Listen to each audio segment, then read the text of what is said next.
पहले जानिए कि स्मार्ट वर्क और हार्ड वर्क दोनों में से क्या करना है। स्मार्ट वर्क करना है, ठीक। और इस दुनिया का सबसे बड़ा स्मार्ट वर्क है नेटवर्क मार्केटिंग का वर्क। इस दुनिया का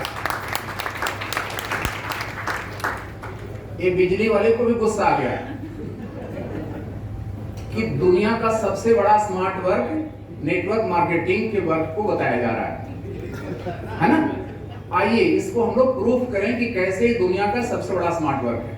बल्कि बिजली बल्ब न जले तो ज्यादा अच्छा है, तांत्रिक प्रयोग अंधेरे में ज्यादा अच्छा होता है। आवाज तो आप तक पहुंच ही रही है ना, राइट। साथियों, एक कैसे दुनिया का सबसे बड़ा स्मार्ट वर्क है, इसको जानिए।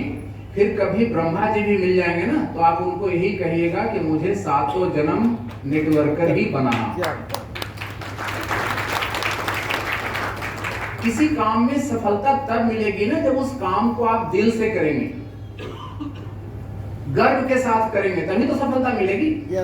अगर आप काम करें और मजबूरी में कर रहे हो कि मेरा भाग्य खराब था, मुझे सरकारी नौकरी नहीं मिली, इसलिए मैं कर रहा हूं मोरल में काम, तो कभी बड़ी सफलता मिलेगी क्या आपको?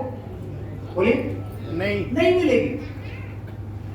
तो काम में गर्व तब होगा जब उस काम को आप जानेंगे, ठीक है। उस पंखे को बंद करवा दीजिए, वो ज्यादा आवाज कर रहा है।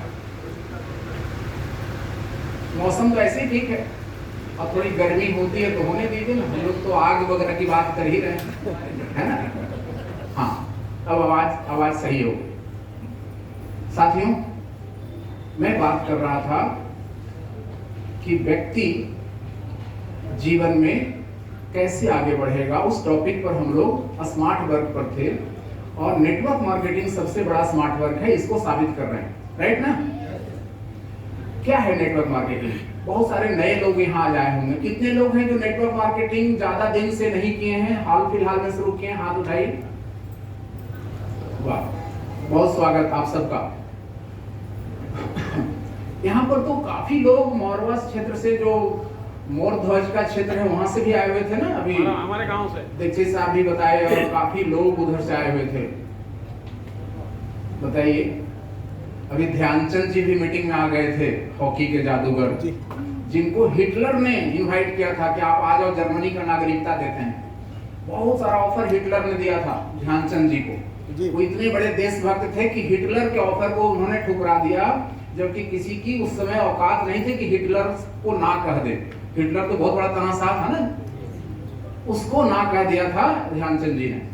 यहीं बाराबंकी के पास के थे ना, उत्तर प्रदेश के।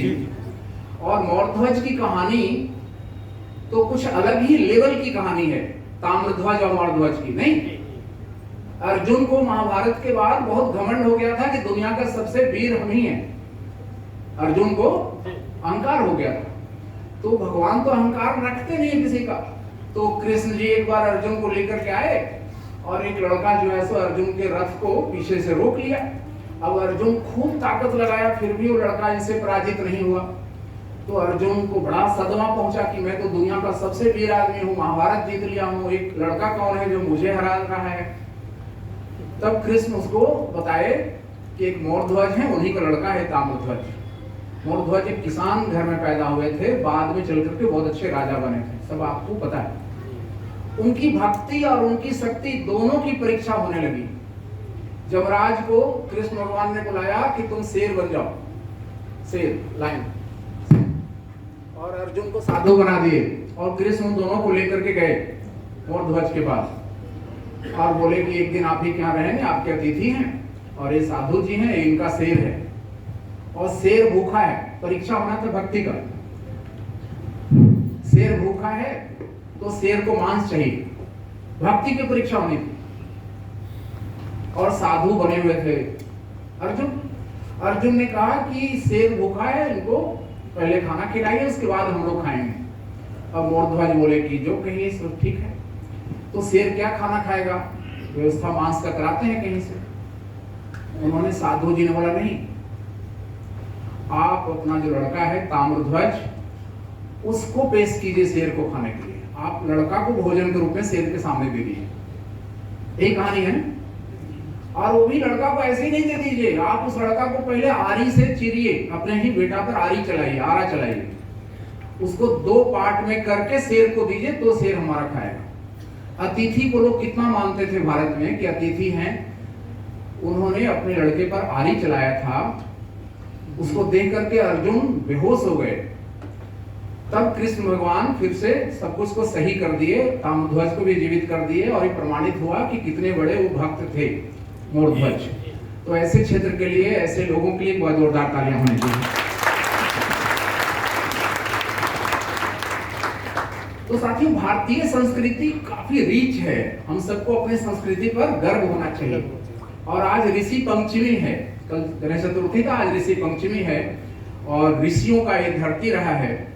तो हम सब जो बड़ा सोच सकते हैं वो सोचें और उसके दिशा में स्मार्ट वर्क करें। नेटवर्क मार्केटिंग कैसे स्मार्ट वर्क है, इसको समझना है। जैसे इस कलम को बेचना है, एक कलम अगर हम सेल करते हैं एज ए सेल्समैन, तो मुझे 10 रुपया प्रॉफिट आता है।